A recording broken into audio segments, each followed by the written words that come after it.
Kind of cold in here. Josh gets here. I'll hand this to him. Okay, there's a pen that can go with it. Okay. And then will you make sure I get that back so Josh gives it to Kathy or something when he's done with attendance? Okay, I will. And we are actually, I think I'm going to get started as soon as I load up here. Okay. We'll give a minute, I guess. I kind of figured. So, No, she's not going to be here. Yeah. Okay, there's Sally. Did she call you? No? She sent an email to. Okay, here, do you want to give that to him? you might not want to. You don't want to project it off my head? You all right? She wants a more formal intervention than what the teacher offers. Yes.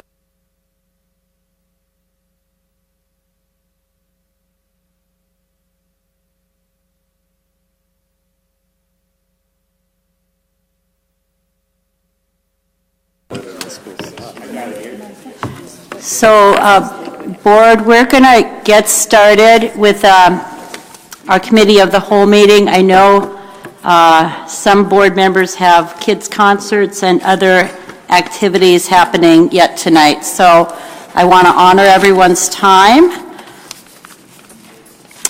And before we get started, first of all, again, thank you all for making the time for this meeting.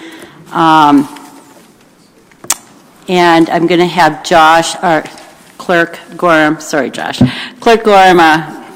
do roll call. And then I just want to touch on a couple things before we get started with the presentation. All right. Thank you, Chair. I am here. Member Kirby. Here. Chair Loeffler-Kemp. Here. Member Lowfald, sorry. I know she's coming. Okay. Member Oswald. Here. And Member Sandstad and Trinka are absent and excused. Superintendent Gronseth. Here. Assistant Superintendent Horton. Deputy Clerk Erickson. Okay. Secretary Dolance and Tebow are excused, as are our student representatives, although she is here. All right. Okay. Thank you, Clerk Gorham. So, a couple things.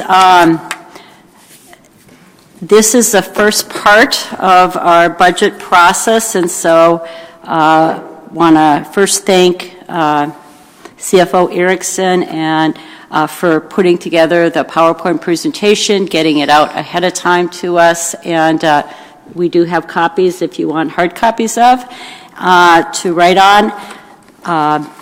We are very fortunate to have the expertise that CFO Erickson brings to our district. And so I'm looking forward to learning from this presentation.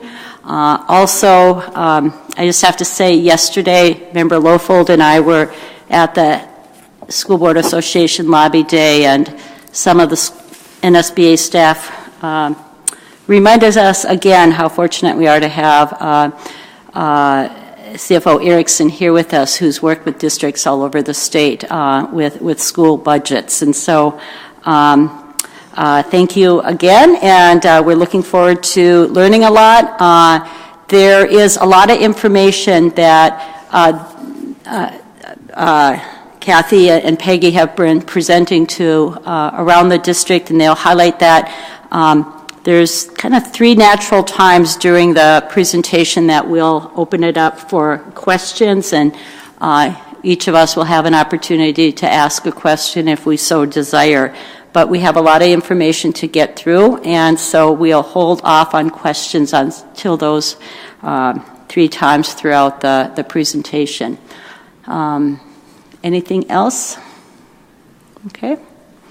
Why don't you begin then, and thank you again.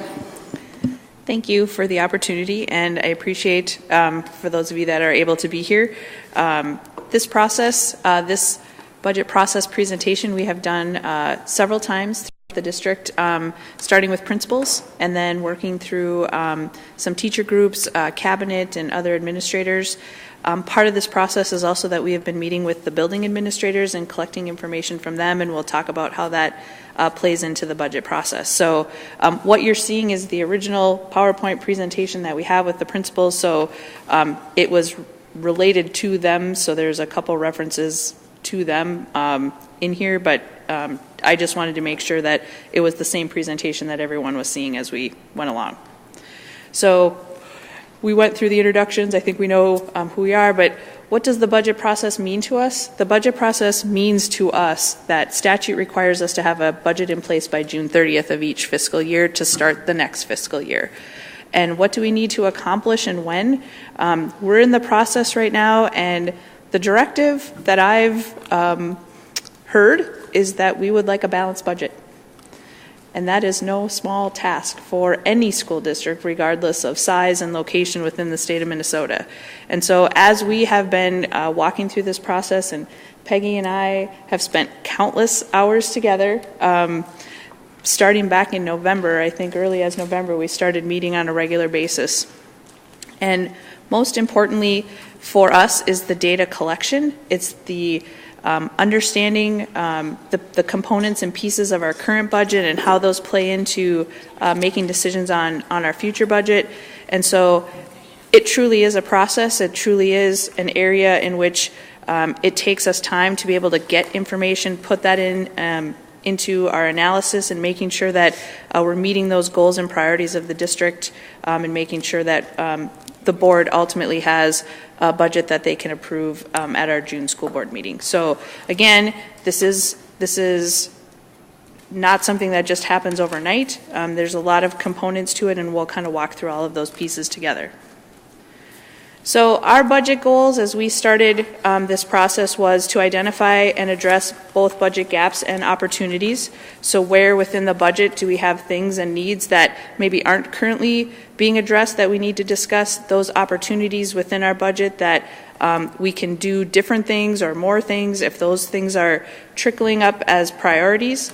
And then using our budget priorities, those things that we identify as things that we want to make sure are a part of our budget process, then we're going to be gathering data and information. That's a process that we're in right now. And I know for some, the anticipation of a budget would be that we would want numbers and details right now. But truly for me, and I've shared this in every meeting that I've attended and every conversation that I've had, is that we really truly need to be able to analyze and collect as much data, hear from all areas of the district, all the priorities that we have, and build those all together and see what that looks like, and what other than decisions do we need to make from that initial pieces of information. We still have, I think, one building administrator we still need to meet with, so as we're collecting that information, we'll be pulling all that information together and then start collecting that for what as a budget policy that the board has, that we'll have a preliminary budget for our April business committee.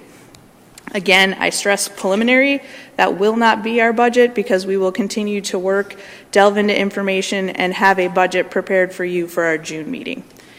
And then, of course, it's collaboration. This budget cannot be done in a vacuum. It can't be done with just one or two people, although oftentimes in smaller school districts and districts I've worked with, oftentimes it is just one or two people. But there is truly a collaboration effort here on this budget. So as we continue, as part of our goal is to make sure that we are pulling in that information, and part of our collecting data and information helps us make good budget decisions. So in our getting started, which we're kind of into it right now, and we did this first presentation back in February, so it was kind of our, when we did this first presentation, to let the building administrators and our cabinet know kind of where we were going. My personal philosophy is a holistic approach to budgeting. We have one district budget. We have a budget that we need to balance. Inside of that are many layers. There's many departments. There are requirements and reserved funds and things that have a lot of detail behind it, but this is a budget that we need to work together on. So that's really kind of the framework that I came into the district with, and we're pulling all those pieces together, but when we represent this district, we have a budget.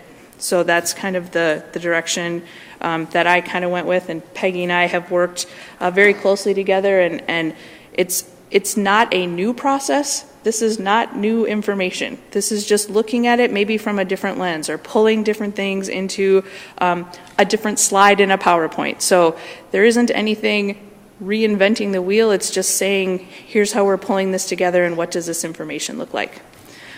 Getting started also means looking and identifying our enrollment projections, because many of you know that the majority of our school district budget is based on enrollment trends, because many of our funding formulas are based on pupil counts. We needed to make sure that we felt comfortable and confident with the enrollment projections we were bringing forward.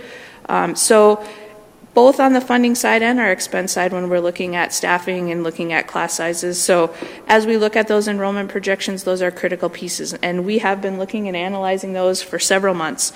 Again, this is for fiscal year 20, which starts in September, and we don't have that information yet. These are estimates, and so I am very cautious about putting information out too early. We can do our best projections, and we have an amazing Mars person in our district who does so much analytical work for us, and we have spent countless hours looking at trends and projections. But oftentimes, because of the volatility and opportunities that students have to move around within our district and within other districts, knowing those numbers and knowing those trends can be a challenge. So again, we are looking at enrollment projections, and we'll talk about those in just a minute, but those are a critical piece of the funding side of the budget. Focusing on the effective and efficient use of funds and using our budget priorities to decide what are those things within our budget that we need to make sure are components of our budget. Are there ways that we can just look at things differently? Sometimes just a different set of eyes can help us as we kind of walk through this process. And I think I've heard that throughout the meetings that I've been a part of, the discussions I've had with folks. I think everyone has an idea or two on how we could do the budget a little bit different or look at it creatively. So I don't think it's anything new, but I think it's just sometimes that different set of eyes looking at it to make sure that we're looking at the best ways to utilize the dollars that we have. And it wasn't a mistake that collaboration is on here twice. It was on the last slide and it's on this slide because it's important to me to make sure that people feel that this is a process that we are working on together, and all of the groups that we are working with and all the folks that we're talking and visiting with, this is a part of that process. We talked about enrollment projections, and this is an historical adjusted average daily membership and a projection into fiscal year 20. This number, I think, has changed just slightly since we actually did this PowerPoint presentation in February. I think we're up to 8116. Yeah. So we've bumped up 8 pupils at this point. But again, we'll be looking at, we're at the end of the month, so we have more trends coming in for this month. And spring is actually at a volatile time for students and enrollment, so that may also affect where we see our trends going. But as you can see, even at 8116, it would be considered a slight decline in enrollment from our current fiscal year 19 projected adjusted average daily membership. And just a note on membership. So when a student is enrolled from the first day of school to the last day of school, that's a 1 ADM, that's a value for our students. And attendance and membership are 2 different things. So a student can be absent and still be enrolled and still count for us.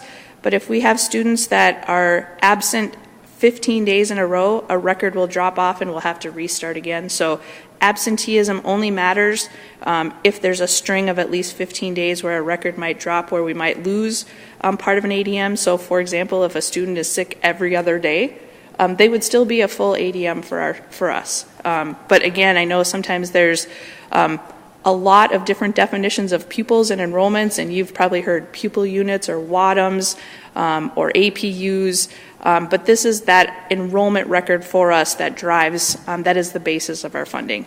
And again, because we are seeing a projected slight decline in enrollment, that's going to affect our revenues, and we'll see what that means.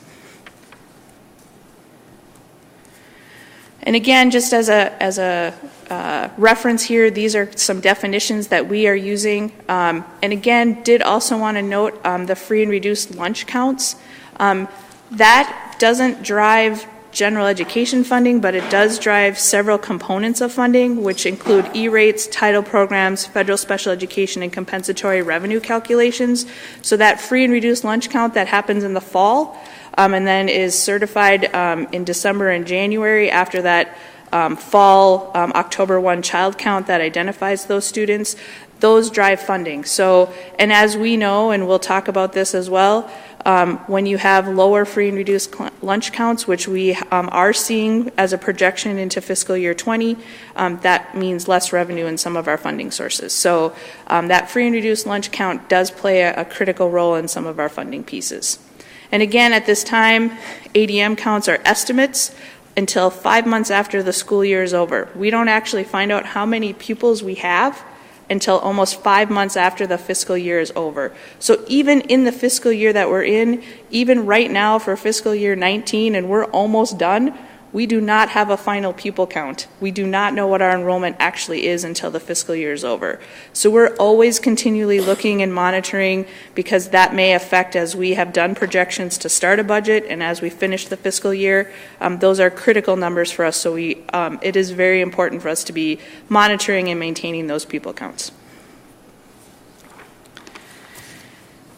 These are the budget priorities that Peggy and I have identified and worked with our administrative team and cabinet and talked with building administrators, just to say as an overview of how we're kind of bringing all of these pieces together for looking at the components of our budget.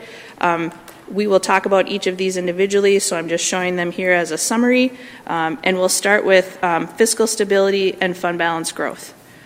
The school board, when I first got here, we had the discussion about our fund balance, and the board moved forward on a fund balance policy to strive for 8% of our general fund yearly expenditures. And as an estimate, as a general estimate, that would be $8 million for us, because we have a little bit over $100 million in our general fund. As an average, we're actually up over that $100 million now, but as an average, we would be looking for having $8 million in our fund balance. Right now, we have a little less than $400,000 as of June 30th, 2018. So to solve that, it will take a multi-year approach, and we do need to identify mid to long range impacts to the fund balance to make sure that if we are going to be striving for that goal as a district, and again, knowing that we maybe cannot accomplish that in 1 year, 2 years, or even 5 years, we need to be thinking about what does fiscal stability mean to us and what does fund balance growth, and making that a priority into our district budget. So that is a component that we need to have some important conversations about and decide what component of our budget includes making sure that we're considering our fund balance as part of our next year's budget. The first of several jazzy charts and graphs that I enjoy, that I may just look at on my own at times. This is a history of some fund balances from our general fund. So again, when we say general fund, and for those that look at reports, this is what the state recognizes as local funds 1, 3, and 5. So our general fund, our transportation, and then our operating capital fund. So the state does not recognize a 3 and 5. They all roll into what they call the general fund or fund 1. But these would be those fund balances associated with our general fund.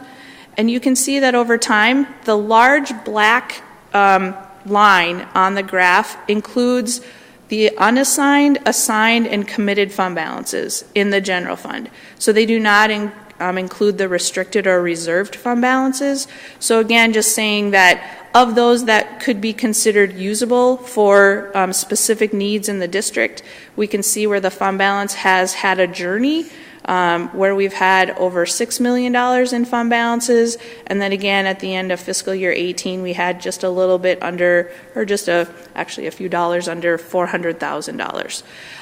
Just wanted to make a couple comments about the committed for separation. You can see that's the green.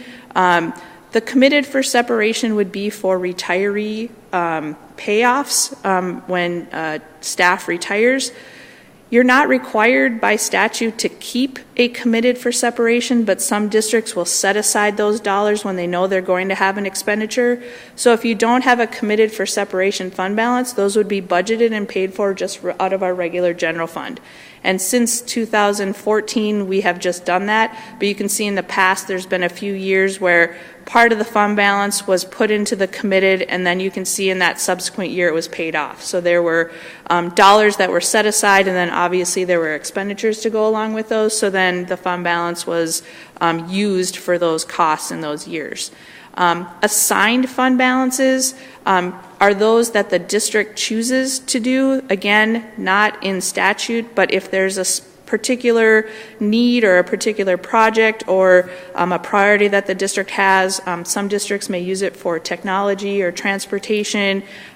Using those assigned fund balances allow the district to see those dollars and say that they're going for a specific need or a specific project. And so in the past, the district has used those, but again, in the last 4 years, we've really just had our reserves, and then we've had our unassigned fund balance that has been the main sources of where our fund balance has been.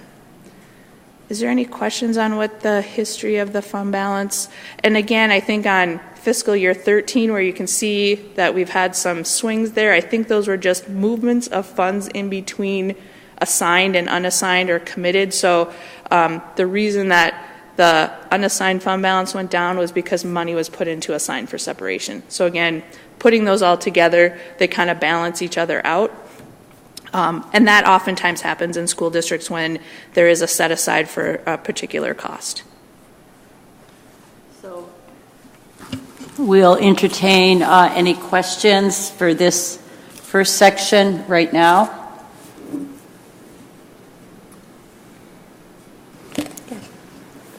Member Lowfoot, go ahead. This just concerns our ADM. So when students are absent for 15 days, that affects an ADM account for them. It kind of lowers our per pupil unit.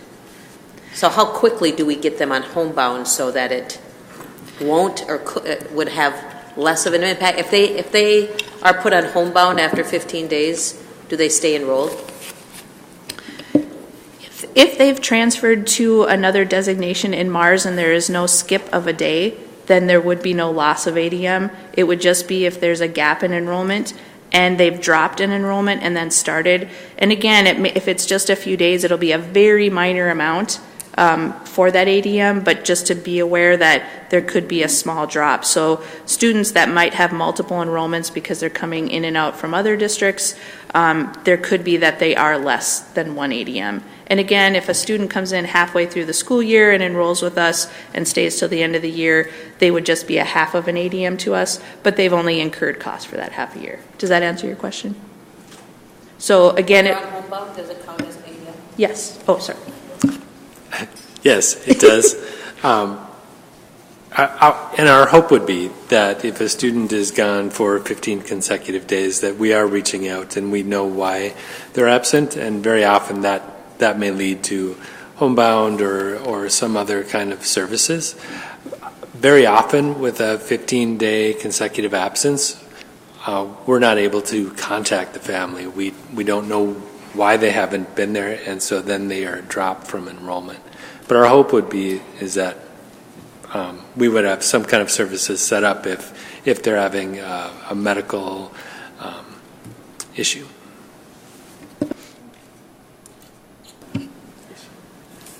I just had a question on page 6 where the ADM counts are estimates until over 5 months after the school year is over, and then free and reduced counts are prior year. And can you just, because that's kind of complicated why that happens, and can you just explain that a little bit? Thank you for that great question. So enrollments, because of the ability for students to move around within other districts, a student can only be enrolled at one place at one time. So part of the challenge that we have, especially when we see mobility in students moving from one district to another because of open enrollment or post-secondary enrollment or online or other reasons why they may move, if a record is overlapping with another district, then neither district gets any access to those dollars or that enrollment until that's resolved. And so the communication that happens between districts has to be resolved before we get those final ADMs. And so as those things happen at the end of the year, your MARS folks within those districts will get those error messages from the state, and then there has to be discussion and sometimes debate on where that student was at any one time.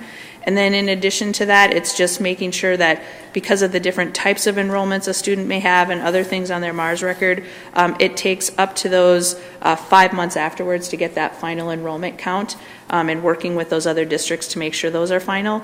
And then for the free and reduced lunch count piece, in the fall when we do that enrollment, those then actually are forwarded to the next fiscal year. So the students that were done this last October, so this was October 1, 2018, are the students that are driving the funding formula for our fiscal year 20 compensatory title, E-rates and other funding. So it is behind because of the timing of when they choose to do those counts. And so depending on the revenue, depending on the formula, it may use a different type of funding. It may, when we look at equalization rates, and again, not trying to get too far into it, it can matter whether they're a resident or adjusted average daily membership. So the complexity of pupil counts is critical, and that's one of the many pieces that we have to do to follow that through.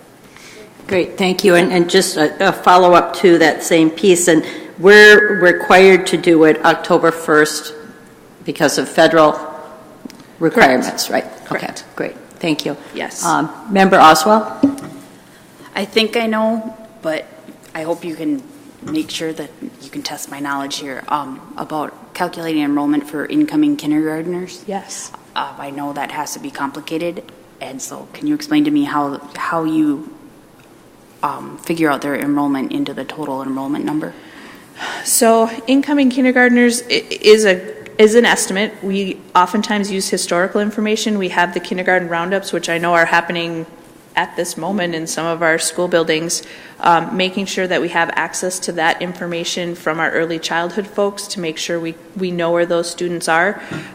We often know, and speaking with some of our building administrators, some students, as much as we try to predict, just show up on the first day of school and enroll. So those estimates that we try to use take a combination of historical information, what we find out from the spring kindergarten roundups, and then information from our early childhood folks. Did that help? Sure. I didn't know if you went off birth records or any or absolutely. Other things like that. The ECFE folks share that information, and they actually record that information and help us look at those birth to fours, and that helps us trend as well.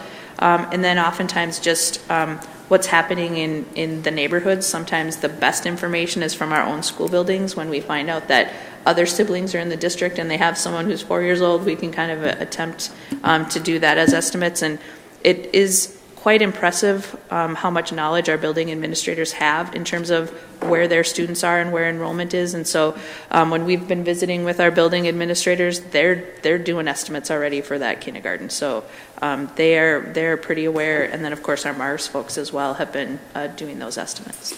Has our previous kindergarten numbers proven to be more accurate than not for previous years?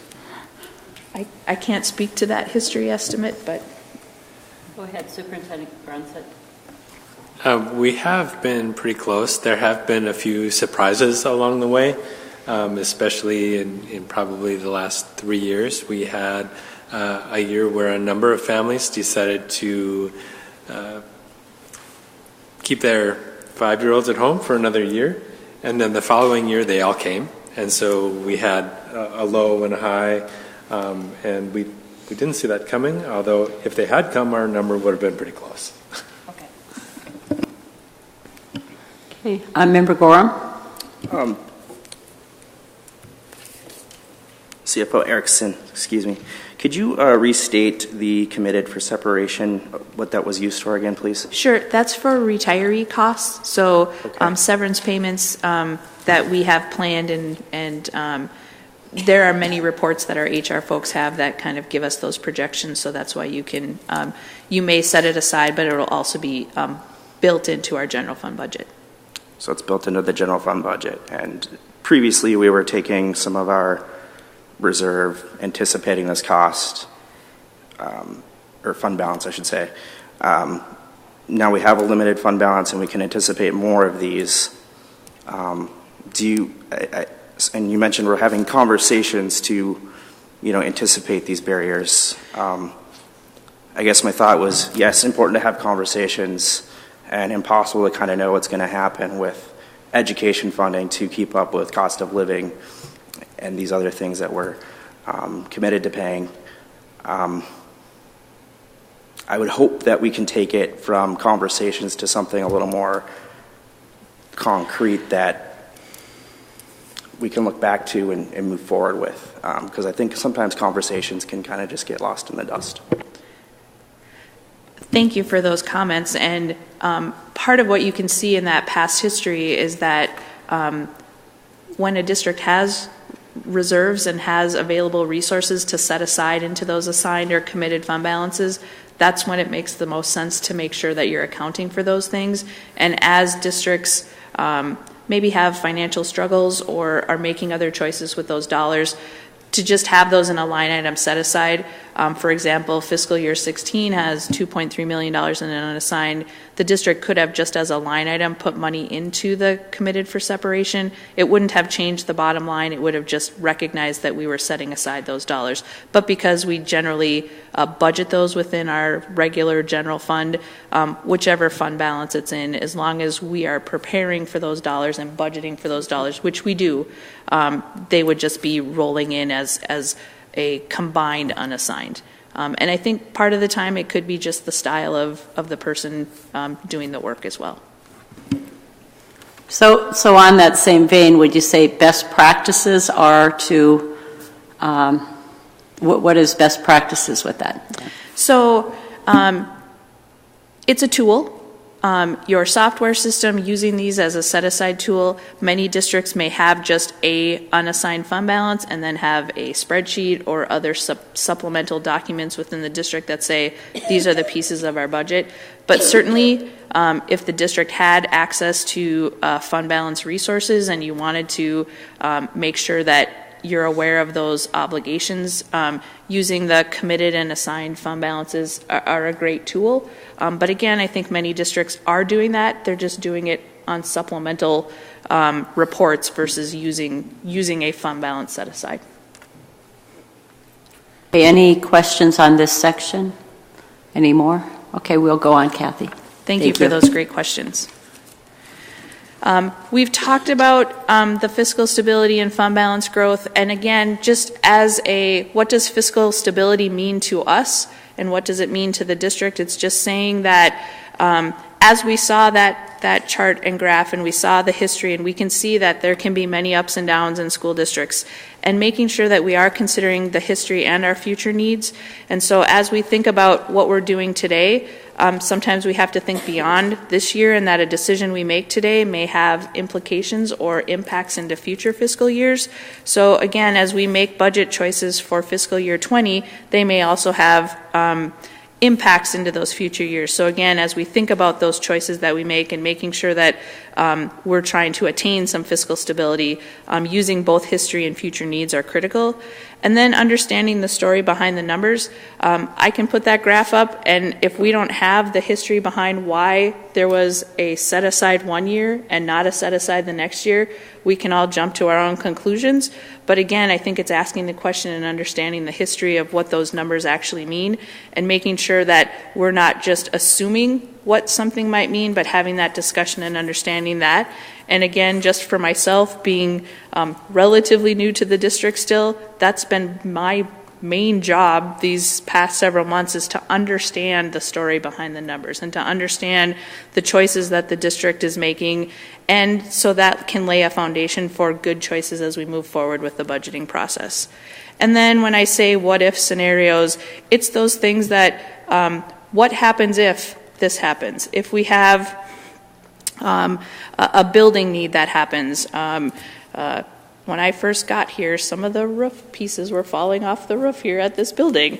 And so we had to make a repair. I'm not sure that there's a shingles falling off the roof budget, so we know we have to fix those things. So there are many, literally hundreds of things that can happen within the district, and making sure that in our budget process that we have those dollars set aside for what-if scenarios that we may not be prepared for that we need to be considering.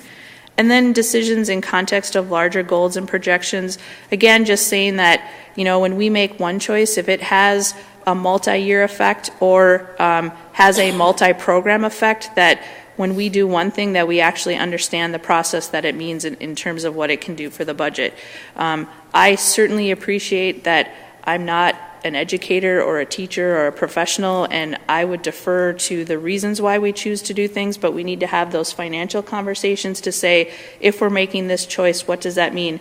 Not just in this fiscal year, but does it have ramifications beyond that again? So just looking at the present versus the future and understanding that, as we make choices now, they may lead to other decisions and other choices and other potential limitations in future fiscal years. So again, looking at now isn't just now. And as we kind of circle back into the fund balance and fund balance growth, because that is required to be a multi-year approach, we need to be thinking about that.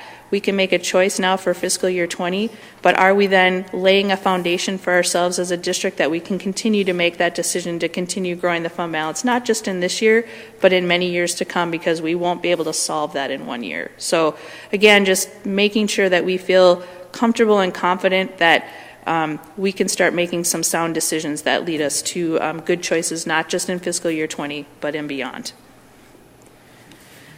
The alignment to district goals and strategies. This is where, when we're making those budget choices, what are the things that are within our budget and the choices and expenditures that we're needing to make.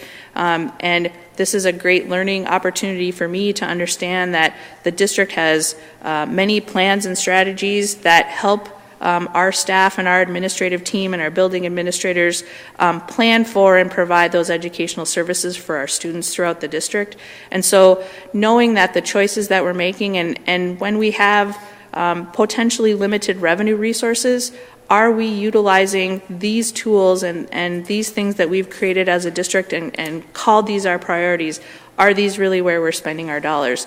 In addition to all of the other obligations we have as a district to provide education. So these things help us to make sure that we understand where we have needs and priorities, and we would use these to help us make sure that we're not missing out on those important things in our budget process as well.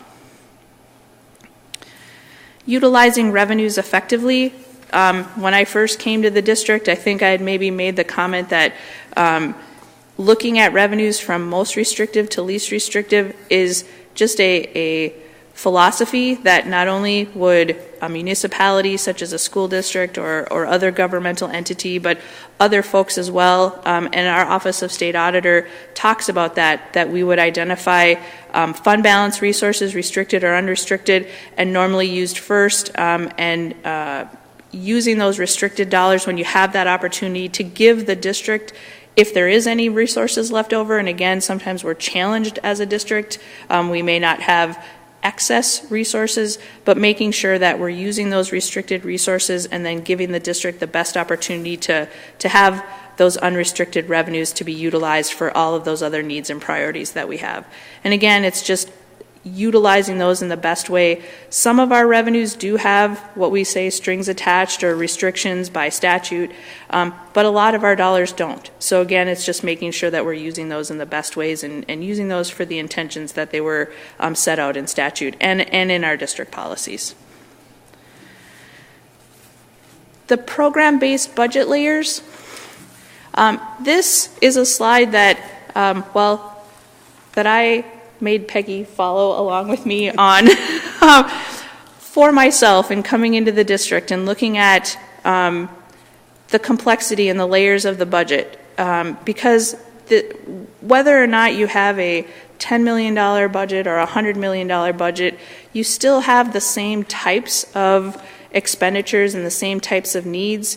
But just looking at them again from a different lens. And I consider these kind of as 4 boxes that looking at the different types of things that we need to be considering as a district.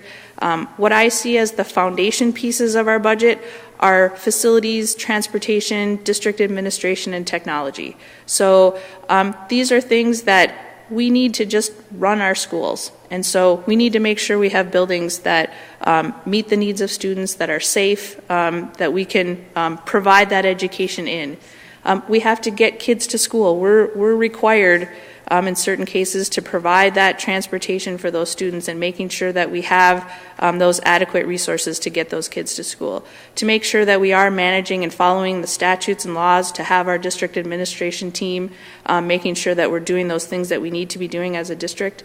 And then the technology infrastructure, which I know we'll talk about in our process, and we identified it as a referendum question. So we know that technology was a critical piece of our budget and a need throughout the district. And so those are the kind of things that we would just need to be operating in our schools.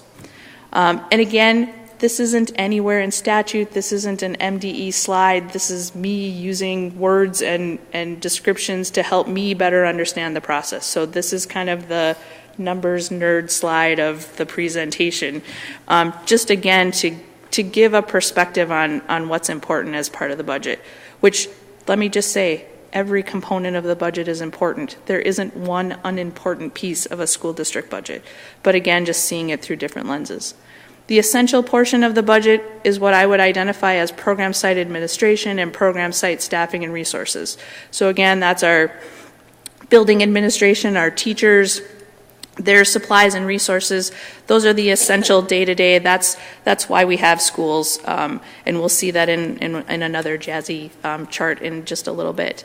And then the strategic piece would be those programs and supports and interventions that help support our education. So again, that might be some reserved or restricted funds that we're utilizing, or other program components that help support our regular education processes. And then for me, enhancement are those things that the district has, such as extracurricular student supports or grants, that may not be required in statute, but the district has chosen that it is a piece of our process. And so again, I think that that's a piece that we have chosen to make a priority, and that becomes a part of our budget as well. Is this a question point? Yep. This would be another opportunity for questions.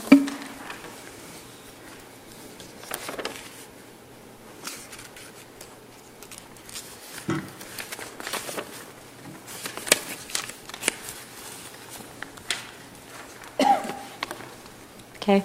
Why don't you go on? Thank you. So utilizing that kind of concept of how we look at our budget, we will have the same budget amount, but we can see it in different ways, and we can see it again through different lenses. And when we report to the state our expenditures, we have a UFAR string or a code that we use, and part of how we identify those expenditures is what we call program-based expenditures. And following up with one of my favorite bar graphs, and again, you might have seen this at the highly acclaimed Truth in Taxation back in December. I can't be the only one that has this on my refrigerator at home. But this is our fiscal year 19 projected budget. These are not actual costs. These are just what we had budgeted for the year. But what's important to see is, where do we spend our dollars? And the green bar, which says elementary and secondary regular instruction, that's what we would hope would be the biggest bar in every school district. So if we were to pull this data for any school district in the state, I certainly hope that what we would see is that the majority of our dollars are spent on regular and secondary, elementary and secondary instruction. A couple just commentary on this is that what we can see in second place is special education. I looked this afternoon, I looked at similar size districts to us to see where their percentage of special education instruction was versus ours. And of the 10 districts similar in size to us, we were the second highest in percentage. So our special education costs have grown. There's a lot of reasons why. We're a regional center. We have a lot of smaller districts around us. We provide a level of special education service that other districts cannot provide. So many students end up coming here. And as we know, the cost of special education is high. And so as those needs grow and as those obligations to provide those services grow, we see that expense growing as well. So that becomes a larger component, and as one bar grows and we only have a limited amount of dollars, other bars have to get smaller as one grows because we're not getting new money necessarily to go along with those expenditures. So as you can kind of visualize some of these bars sliding up and down, as others grow, then that means we are strained in other areas of our budget. Again, sites and buildings, this is our general fund costs. We have many buildings. We have other sites besides just our regular school buildings that we're responsible for. So again, as we see these different pieces, they become important components of our budget. Is there any questions on this piece as we... Superintendent Grunset? I do have a question. Yes. And I too have it on my refrigerator, just saying. Thank you. The yellow bar, the Yes. special education instruction, does this include the costs that would be incurred by charter schools, or is that on top of this? Thank you for that question. So these are our incurred costs, and as you know, the way the special education funding formula works is that the cost of charter schools is taken out of our revenue. So we're just looking at the expense side of our budget here, so they do not show up here. So that is stacked on top of, these are our expenditures that we're coding to special education right now, but we are required by statute for our residents districts who are attending other districts or charter schools that are on an IEP, a certain percentage, 90%, and in the case of charter schools, it can be up to 95% because of the calculation. Those expenses are borne by the resident district, and that would be Duluth Public Schools. So, and as you know, we are working hard to find some relief from that challenge to our budget. Did that answer your question? Thank you. Are you going to speak towards transportation costs and what we cover also for other districts later on, or would that fall underneath this Sure. slide?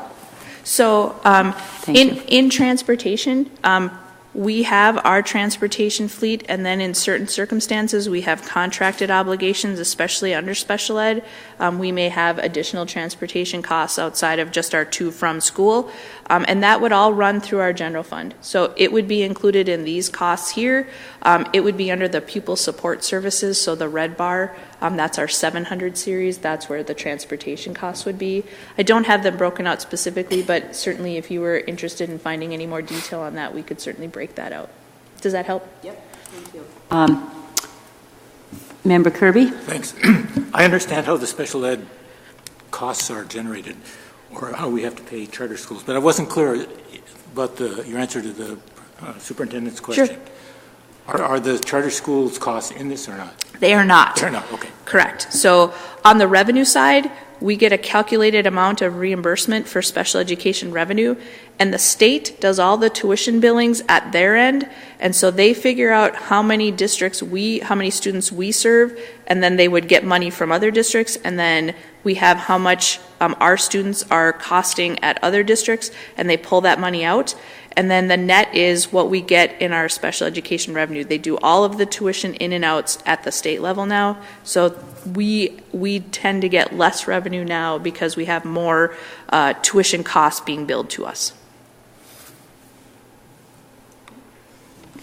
Any further questions?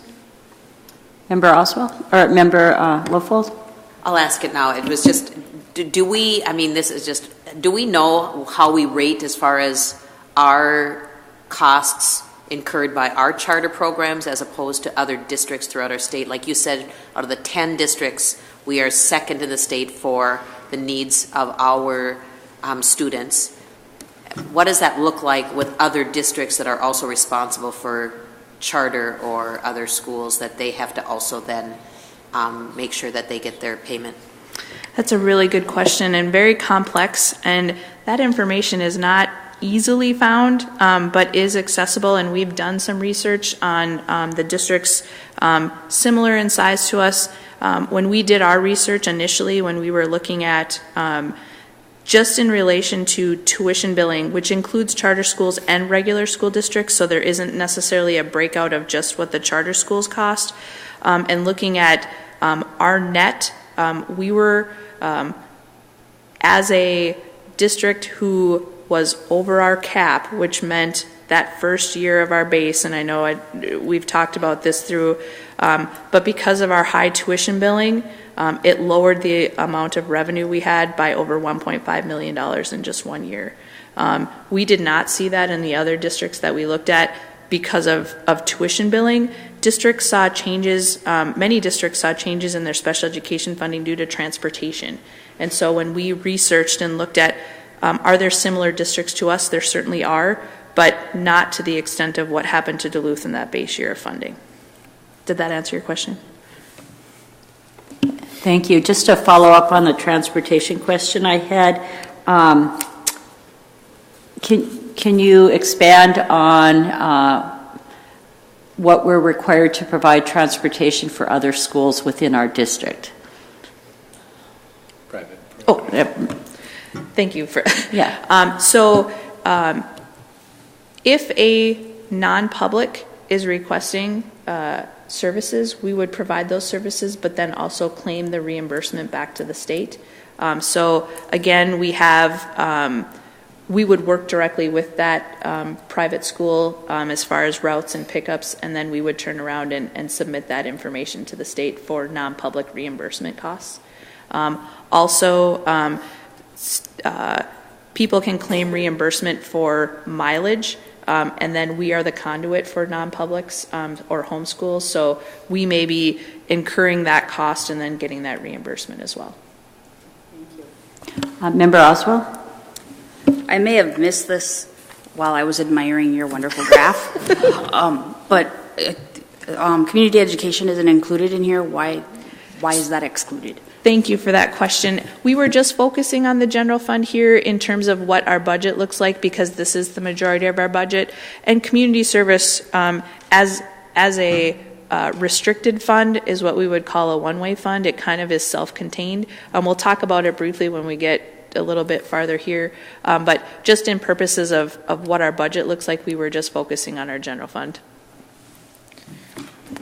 I just have one more follow-up, and not to get caught in the details of this, but it's a question I get sometimes when I'm door knocking. Are there other areas in our budget, because we are a resident district, that we're obligated to provide, to pay services for, food service, textbooks, things like that? Could you expand on that? Sure. So when we think about our district and we think about and I would say mostly going back to special education is our huge obligation as resident. That is driven by resident population. So the theory behind that is that if students were open enrolling, districts could encourage students to go somewhere else so that the cost would follow the student. But in other obligations of just the district and things like curriculum and other requirements that we have, we have our programming obligations that we use, and we utilize our budget, and we use a program budgeting process to make sure that we're covering all those things. But again, throughout the years and throughout the processes that the district has gone through, we haven't been able to fully fund many of those components of the budget. So as we're seeing those pieces and we're having these important conversations now, we're not only looking at what we have to plan for, but all the things we haven't been able to do, and are there things that we can then roll into this budget and consider those things that we would call deferred. There are so many things that have been deferred as a district that we'll be having that conversation to say, are there things that we can put into this budget which not only are just trying to help operate, but to help get us back to zero, because we're actually deficient in a lot of areas within our budget. Did that answer your question? Yes, thank you. Is your light on, Member Lofold? Okay. You're a beam over there. Okay, if there's no more questions, then please move on, and thank you. I will put this chart on my fridge when I get home. Thank you. Okay. This same budget, this same general fund budget for fiscal year 19 that we looked at back in December at Truth and Taxation, We also look at this same expense data by finance code or object code. And again, another slide, and to just mix it up a little bit with a pie chart versus a bar graph, this takes that same general fund, but looks at it as a component of what are we spending those dollars on in terms of operation. And so we can see that in our budget, our salaries and wages and tacking on our employee benefits, that is 80% of our budget. So again, when we think about the budget and we think of those pieces, and it correlates back to that bar graph, which I know you're all still thinking and reminiscing about a little bit, but in that green bar that is our elementary and secondary instruction, that's people. That is people. And so as we think about that and we think about where our dollars are being spent, and inside of the purchase services where you see the green pie, which is approximately $12 million, many of that is people, because those are contracted people. We have many contracts with other districts or other service providers that we don't have as employees that run through the purchase services. So that's what we would call the 300 series in our object code. So inside of that, we're actually over 80% of where we spend our dollars, which would be on people. And just as not saying anything in terms of where our budget is, but if it were to come up that we needed to cut $4 million out of our budget, we could cut every single supply and material out of our general fund, and we could not get to $4 million. So again, when we think about where can we cut, we can see where the components of the budget are, where we have dollars, where we can utilize and look at potential reductions, and then we can see truly where the majority of our dollars really lie. So again, it's just seeing that same $108 million, which is being budgeted for fiscal year 19. We see it in that program area, and then we see it again in terms of where those dollars are being spent. Just again, as part of our budget priorities and looking at the different pieces, we do have the new referendum implementation piece. So as we're going into fiscal year 20, when the district was successful in renewing question 1 and adding question 2 as part of the referendum this past November, these dollars will start coming to the district and recorded in fiscal year 20. So there is a district investment in staff, which was part of the referendum information that went out, and then the remainder to be used to meet all other budget priorities. So again, as we talk about this in context of the rest of the budget and how the budget without the referendum implementation pans out, and we have those important discussions on what is happening with that, how does this new referendum implementation roll in and incorporate into our fiscal year 20 budget? So again, we'll be seeing how this works, and we'll be having those discussions and sharing that with you when we get into our April meeting to show how that is now a component of the budget. But again, if we have other budget challenges and opportunities that we have to address within the regular budget without these dollars, again, how do these implement together? The other budget components, and Member Oswald had mentioned community service, so thank you for that precursor for our slide here. We have other funds besides the general fund that we need to budget for. And the good news is for most of these funds, they are self-contained and they are doing, living within their means, their revenues and expenditures are within our projections. The food service is a separate fund, and again, in both food service and community service, we call these one-way funds, which means they cannot share with the general fund, but the general fund can share with them. And if you were to look throughout our region here in northeastern Minnesota, there are a few districts that the food service fund is not self-sustaining because either are a smaller district and have made choices as far as what they offer, maybe they're just inclusion with what they provide, so they actually make a transfer each year into their food service to make it whole. There are other districts that do quite well in their food service, and it's a revenue generator, but there are actually limits on how much food service fund balance you can have as a district. It's not supposed to be a income generator per se, that you're supposed to live within your means. So if you start putting too much money into your food service fund balance, you'll get a call from the Department of Education to say either you actually need to lower your food prices or you should be utilizing those dollars for maybe capital improvements within your kitchen. And just a note on that, because I know there was a comment at our last school board meeting, food service can only purchase things within the kitchen. So it does not include your lunchroom. So we may have made a comment about lunch tables. Those cannot be paid out of food service. Those have to be paid for out of our general fund, because food service is limited on what those dollars you can spend out of that fund. Community service is an umbrella of many different programs and services that happen in our community and that are run through the district.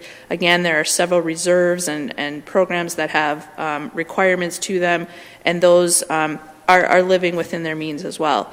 And again, if you have programs within your community service that maybe need extra funding, the general fund can help community service, but community service cannot help the general fund. So again, that is a one-way fund. Construction, if you have projects that are going on and you have acquired debt, and that would be your vehicle in which to put those bond proceeds to spend those down. Our debt service fund, again, has obligations and requirements on those, and that's just paying our yearly debt service obligations. And then we also have a trust and insurance fund. The timeline and process. So it's March. So in February, just as a summary of what we did do, is we did look at our fiscal year 19 budget status, and at that time, and I think even now, we can say that we're on trend, that our current budget expenditures that are being projected out through the end of the year look quite similar. We feel like we're within our budget projections. We have looked at our fiscal year 20 budget considerations. We'll talk about those briefly. And then looked at our analysis of restricted revenue and estimates and eligible uses. Also looked and reviewed our district goals and creation of our budget processes, which is actually this PowerPoint. So now you're seeing that kind of in practice. And then again, we started looking at our student projections, and then looked at initial revenue estimates, which are our budget considerations. In the next coming months, and March is almost over, as a matter of, now that I'm thinking about it. So when I say meeting with you, this was meeting with principals, and we have done that process, and I have enjoyed that so much. I have learned so much from spending time with our building administrators and understanding their perspectives and seeing how their budget processes work. And so that information has helped us as we are gathering and putting the components together for this draft budget that you'll be seeing in April. Again, we're looking at revised revenue estimates. We've been working on those. A piece that we'll talk about briefly in the budget considerations is that oftentimes we're waiting on the legislature. So we know that this is a budget year. We've talked about this in all of the meetings that we've been in. We know the governor has announced that he would love to see 3% on fiscal year 20 and 2% on fiscal year 21 is his recommendation. When we heard the February forecast come out for the state, and it was lower than their original projections that we heard last November, there was at least some concern on my part that we may not be seeing that much of an incentive for both of the bodies and the House of Representatives and the Senate to maybe be as generous. So again, as a district, as we're trying to project a budget, we have to take that into consideration. And if I were a betting person right now, I'm going to bet on 2 and 2. That's kind of where I hope that we will go. I think, and I don't know if they've announced, but I thought I had heard that the Senate might come out with 1 and 1. And so if we've got the governor at 3 and we've got the Senate at 1, I think maybe a happy medium might be 2%. If I'm budgeting, I may budget at 1.5, because I don't want to over budget, because if we do know that there's being conversations about a lower basic allowance, we may want to be prepared for that. So again, we would be looking at analysis of what does this look like and what do these revenues mean? What does it mean? We would be looking at multiple scenarios there. So again, as we look at those, we're waiting on the legislature to really drive a good portion of our funding. And as we looked at our budget and we looked at the pieces, and we'll look at that under budget considerations, every 1% is about $500,000 to us. So if we can get 2% on the formula, that could mean about $1 million of new revenue for the district. But again, as we looked at projecting a slight decline in enrollment. If we have decline in enrollment, that gets counteracted by those new dollars. So we have to make sure we're looking at that in context of not just new money, but what is it that we're projecting in pupil counts as well. And then in April, we'll be providing you that draft budget at the business committee and having further discussion. And then will be continued revisions and projections as we get better information. Hopefully our legislature will adjourn in May, so we'll have an idea of where those projected revenues and other obligations we may have. There are many bills related to education in the legislature right now. And as you know, two of our least favorite words are unfunded mandates, and we're hearing that there are curriculum areas, other things that are coming into play, and those may be impactful on our budget as soon as fiscal year 20. So again, as we wait for this information, we oftentimes can't be making conclusions at this point right now because we're waiting on other information for us to move forward. And then again, the budget approval would happen at our June board meeting, and it is obligated to be in place by June 30th of 2019. And with that, I think that is my last slide.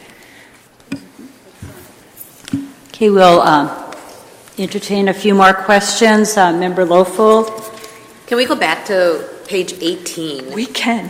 And it's really concerning our referendum implementation, right?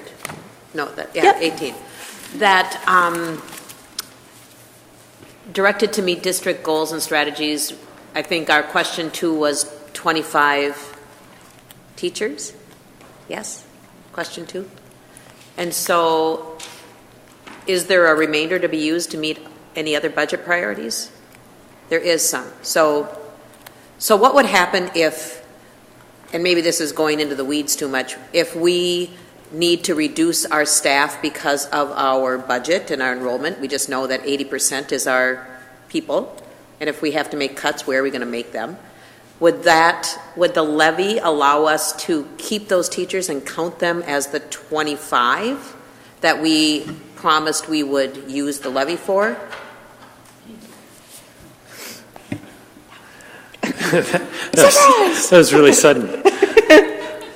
I would say that needs to be part of our discussion.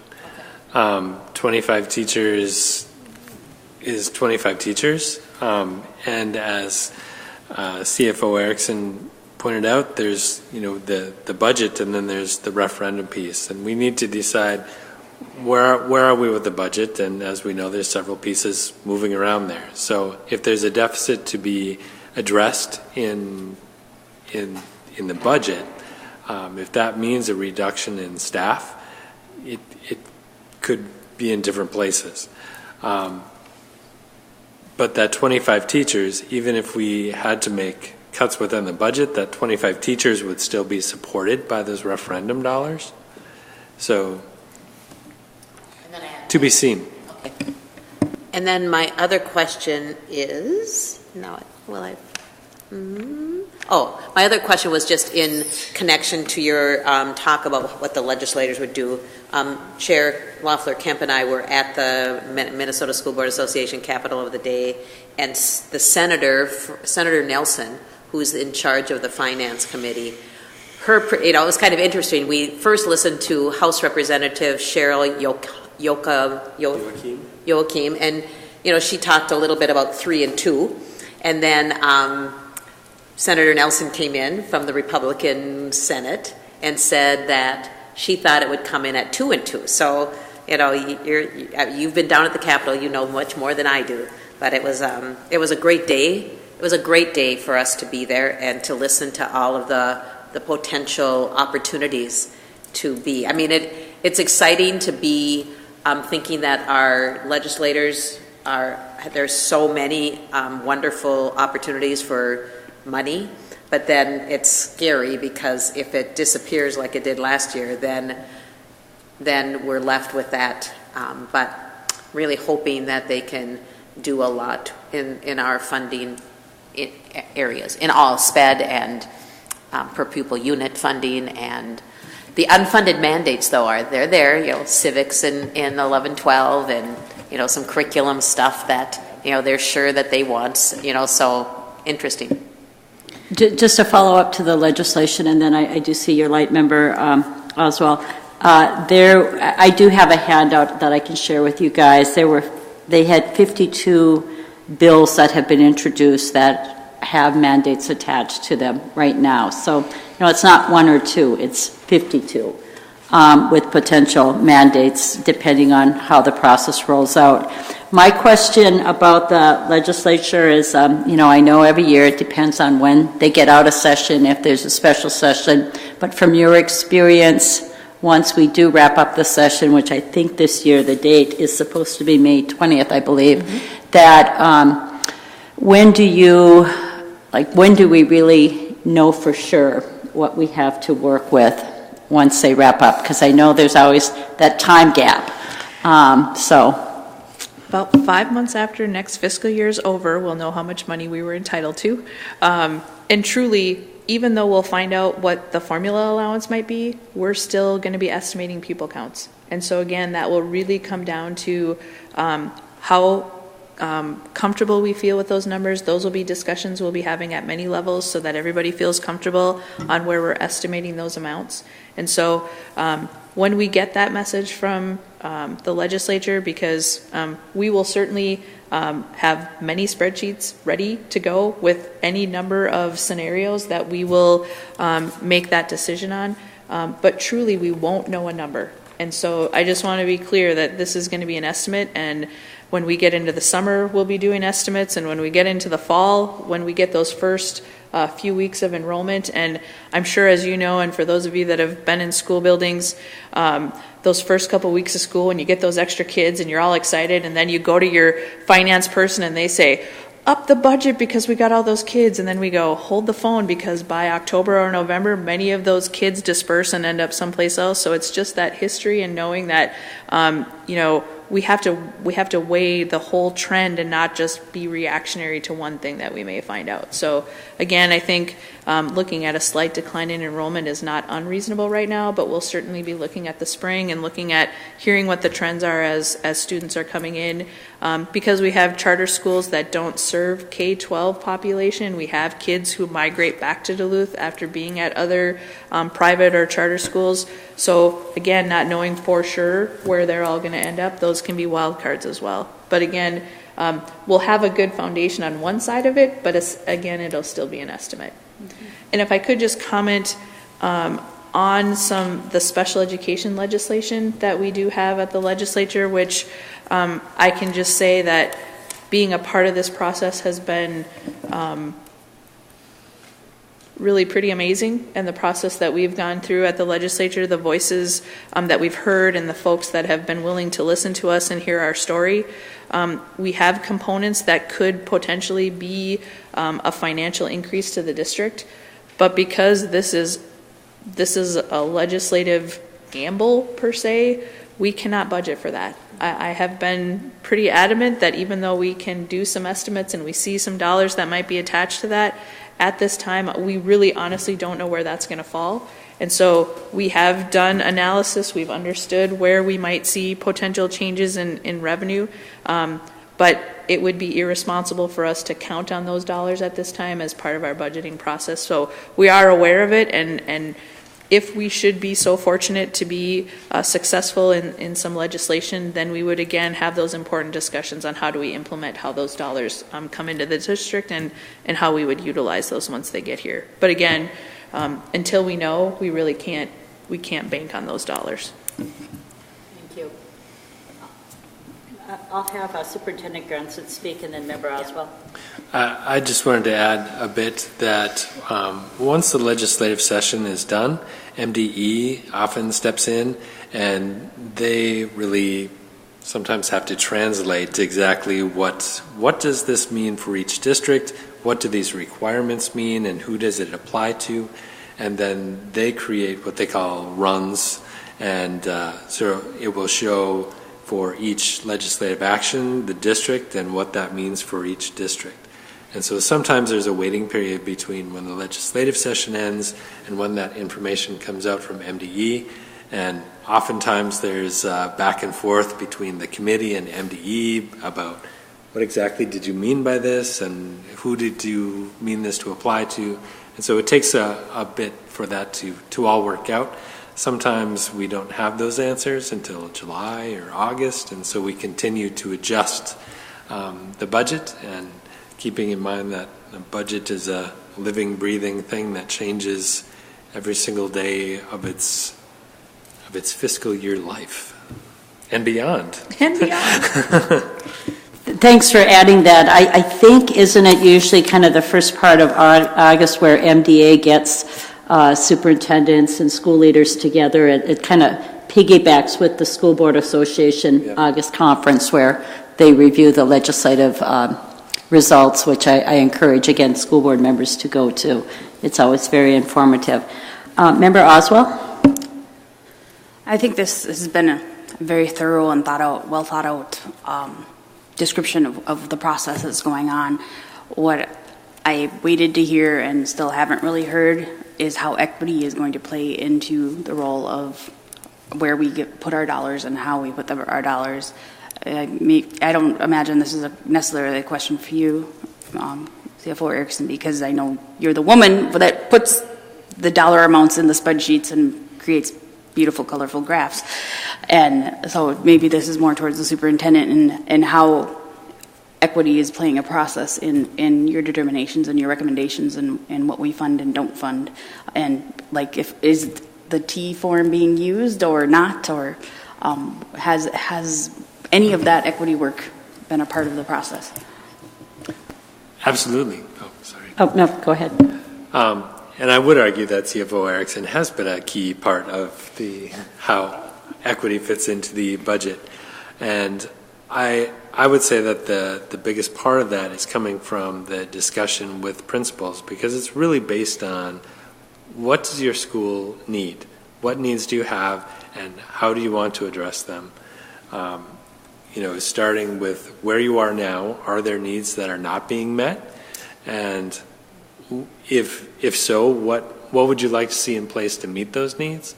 And on the opposite side of that discussion is, okay, if we have to do this within the resources that you currently have, are there things that you're doing that you would want to change? And so the equity piece is starting at the needs of our students and our schools and taking the discussion from there. Do you want to add to that? That was very eloquently stated. I don't need to add anything. Okay. I have a question that kind of follows up to the superintendent. Were there any common questions or themes with questions that you have heard on this presentation from our principals? Thank you, principals that are here, and that have also lobbied, by the way. Principal Lava, we had the chance to lobby together back in February.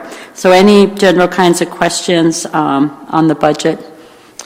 I think the feedback that I have appreciated the most is just that the process is a process, and that they understand that we don't have all the answers today or yesterday. And I just would like to say I especially appreciate the patience as we go through this process and making sure that we are diligently analyzing and collecting the data and being able to put solid information out, not just for you as school board members, but for the buildings and the programs that are affected by the budget. And so as we talked through different pieces of the budget, I think, not just because I love the slides and graphs that are in the PowerPoint presentation, I think seeing that visual really helped people better understand. When you just see a pile of numbers on a spreadsheet, that's one thing, but when you see it in a visual, that kind of helped them better see those pieces. And I think also, as we got into more details and as we did the individual building administrator conversations, there's so much unique pieces into the budget. I mean, there's the big ticket items, and then there's the drill down into the day-to-day costs and operations of running the buildings, and being really aware for me that, looking at those pieces and really looking at the purposefulness of what we're doing as far as budgeting and having those important conversations. And truly, I think part of it was saying that we're probably going to be challenged as a budget this year. That, at least from my perspective, and if somebody sees it differently, we have more needs than we can afford. We have more true needs than we can afford. And so taking that as part of our conversation and really talking about those needs and making sure that we're bringing all of the stakeholders in and having that conversation as a district, I think has been a good piece. And I think, and I hope I can speak for the folks that I visited with, that having that voice and being heard, I think was good as well. So, and just being able to go out and share this, I'm not going to lie, if we could do this again as soon as we're over for those that would like to stay. But it's important, and it's important to talk about it. So that's pretty much the feedback that I've heard. I don't know if others. I just would add, I really appreciated that piece of the process and know that it's been done different ways since I've been on the board, but also know that, certainly as a parent who has had kids in many buildings in the district, and I've been in every building in the district over the years for different things, that the needs and the differences of the buildings for lots of different reasons, until you're actually in them, working in them, do you really know that? And so I appreciate that. Member Lofold?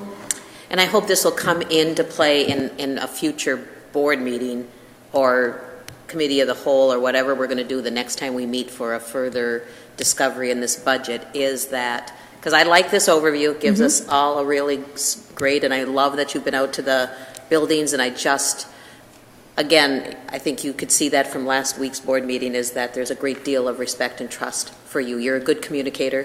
Thank you. I appreciate that.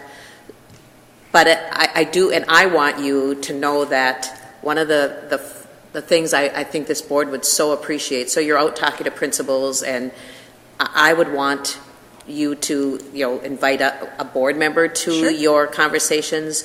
When you talk about we have more needs than what we can fund, that's kind of the crux. That's where we need to be involved as board members, because we then carry the trust that we have in you. We carry that into our decisions, we carry that into our community, and if we can feel that we are using the equity tool and having transparency, even though I don't like that word very much, that we are filling the needs of our students. Because I think that this seems to be a different vision for budgeting, like tell us your needs. So are we not giving them a basic, like here you have 300 students and this is what you generate for each student? That's not. So we first give you this pot of money that your enrollment gives you, and then we look at your needs, or no? I can tell by your facial expression. No. So the philosophy that we used for fiscal year 20 was to start with fiscal year 19 as a base. So looking at fiscal year 19, if you have what you need right now, could you share with us, do you have what you need right now? So again, pending material changes in enrollment and pending any material changes in revenue, could you go into fiscal year 20 with what you had right now? Or are there things you do differently? That was the question that we asked every building administrator. And so if this is what you had to work with, could you work within these parameters? And we had very good discussion. We still are collecting all this information, and we'd like to make sure that we have all of that together before we draw those conclusions on what we heard. But that's the foundation of where we are. So there aren't necessarily pots of money per se. We're truly looking at need. Do you have what you need? And if there's gaps or things that, as the superintendent alluded to, if there's things that are missing, we need to know those things so that we can have that as part of our discussion as when we put the whole budget together. So it is a little bit different. I was hoping I wouldn't say the word, but I will say the word, the ratio, for the sake of, I know I'll pay myself $1. We're using fiscal year 19 as our base. So we're saying if this is where we are. And so again, not reinventing the wheel. It's looking at it from just a different lens. Same philosophy. Does that help? Well, so if their needs were, if they had this, if this money was theirs based on their enrollment this year, if they don't go up 30 or down 50, you know. So that we don't budget by student in a building. We budget on expense. So we don't allocate pots of money per se, because there are specific restricted revenues that we have, but the unrestricted is really an expense based. So there isn't just an unrestricted amount per pupil that we allocate. The ratio was what was used in the past to allocate resources. And what we're saying now is we're utilizing a foundation based, which is fiscal year 19 rolling into 20, that will be our initial base before we have the larger conversation of, do we have enough resources to cover what we have in 19, or do we have other things that need to be shifted around, and then would those things have to adjust from there? So that's kind of where we're at right now, is collecting all that information. And then how do FTEs go? So again, that's the base of what you have right now. Okay. So if you can roll that in, that our questions were, if you have what you have right now, could you, not having any material changes in enrollment or other issues. But again, we won't know until we collectively look at our holistic budget to see, can we afford to distribute what we have right now into next year. Keep communicating, keep communicating, keep communicating. Absolutely. Superintendent Grunstedt? Just going to add Yep. a little bit of that.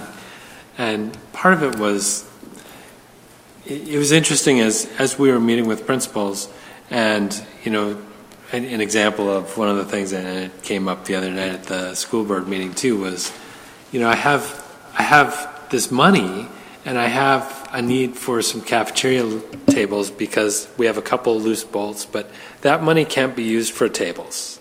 But I have money. And it's an example of saying, boy, it's a need. We need to address it. It's a safety issue.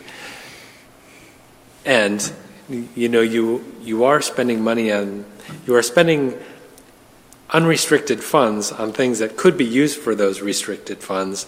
So it's a matter of saying, all right, we are going to take these restricted funds and put it towards the things that you're already doing so that we can free up your unrestricted funds to meet your needs. But it is so complicated, and we ask our principals to navigate all these different funding streams when Peggy and Kathy have the expertise and the experience to know which funds can be used for which expenses, so that we are freeing up the money that can be used for the needs of the school. And you know, the basis of saying what are your needs and let's meet your needs is how to get that done. I just a comment to that. I also appreciate that we now have a better process through Assistant Superintendent Horton's office on the grants, and because we have a lot of grants coming and going across the district, and we don't have a grant person per se, a grant manager for every grant, like some of the endowment boards I sit on. And so I appreciate the work that's been done with our whole kind of granting processes. So, yeah, thank you. Any other questions? If I could just add a couple comments. One, I just have to say all of my appreciation and admiration for Peggy. I've come into the district with not a lot of history, but I've spent a lot of time looking and looking at the numbers, but there's no substitute for actual history, and doing all the work that she has done to compile what can be shown as a one jazzy slide is literally thousands and thousands of codes and detail that goes, then drills down all the way down to that specific voucher that got paid for a specific thing, and the level of information and just working with the members of the cabinet, and especially Superintendent Gronseth, for all of the work that has helped me do the nerdy things I love to do on a high level, but really drilling down and getting into the details and making sure that we're able to utilize those restricted and limited dollars. I mean, the process that we have is we get revenue and we have to best spend it. And again, as we go through this process and we look at the different pieces as we go along, it will be a collaborative effort to make sure that we're utilizing the resources in our best ways. And I've just been so grateful for the opportunities that we've had to work together. So it's been really, really good. Thank you. Okay, I don't see any other questions. So I would just also, again, thank Kathy and Peggy for your work and your history and your great presentation. I'm sure this might trigger some other questions, so please feel free to filter them. I also want to remind folks that Kathy and Bill will be at the Capitol tomorrow testifying in a committee hearing around special ed. So it's in the Senate, in Chair Nelson's committee, in fact. And so it's really, we heard some shout outs yesterday of superintendents and CFOs and school staff and school board members being down at the Capitol and testifying. It really is impacting the legislators. So thank you guys for, I know last time you testified, I think you left at 6 in the morning or something after our school board meeting. Any other last questions before we adjourn for the night? Member Oswald? What's next? Do we have a meeting with a potential budget? Is that going to be part of our committee? Is it a separate meeting?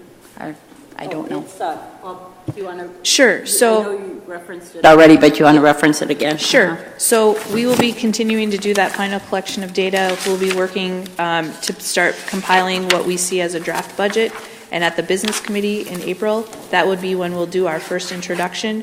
And then from there, we'll be continuing to have discussions, and we'll be working within our district committees. We have a budget committee, we have our cabinet, we have our program folks and directors who will again be providing that information so that we can continue to edit and move forward on those component pieces. So our next plan would be, I believe it's April 16th. Yes, I was just going to reference that. In April, again, remembering that we have the week of the 8th as spring break. So the 16th is our HR Business Committee meeting, and the 23rd is our regular scheduled board meeting for April. Thank you. Okay, let's adjourn. Thank you.